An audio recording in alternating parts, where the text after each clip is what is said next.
എന്നെ സംബന്ധിച്ച് എൻ്റെ അബ്ദ് എങ്ങനെയാണ് വിചാരിക്കുന്നത്, ഞാൻ അങ്ങനെയാണ് എന്ന് അല്ലാഹു ജല്ല ജലാലു. ഇത് അല്ലാഹുവിൻ്റെ വലിയൊരു റഹ്മത്താണ്.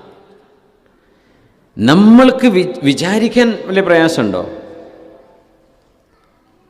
എൻ്റെ റബ്ബ് എന്നെ കൈവെടിയുകയില്ല, കുറച്ച് കുറക്കാം. എൻ്റെ റബ്ബ് എൻ്റെ കൂടെയുണ്ട്, എൻ്റെ റബ്ബ് എന്നെ സഹായിക്കും. ഞാൻ വലിയ ഒരു പ്രതിസന്ധിയിലാണ്. ഈ പ്രതിസന്ധിയിൽ നിന്ന് എന്നെ കരകയറ്റാനും കൈപിടിക്കാനും എൻ്റെ റബ്ബിനെ കൊണ്ട് സാധിക്കുമല്ലോ എന്ന് നിങ്ങൾ അള്ളാഹുവിനെ സംബന്ധിച്ച് വിചാരിക്കുന്നുണ്ടെങ്കിൽ അള്ളാഹു അങ്ങനെ ചെയ്തിരിക്കും. ആ ഹദീസ് എത്ര മനോഹരമാണ്. അള്ളാഹുവിൻ്റെ അള്ളാഹു തആല പറയുന്ന ഖുദ്സിയായ ഹദീസാണത്. അള്ളാഹു തആല പറയാം, ഞാൻ എന്നെക്കുറിച്ച് എങ്ങനെയാണോ എൻ്റെ ദാസൻ എൻ്റെ ദാസി ഒരു ആണോ പെണ്ണോ എന്നെ സംബന്ധിച്ചൊരു വിശ്വാസിയും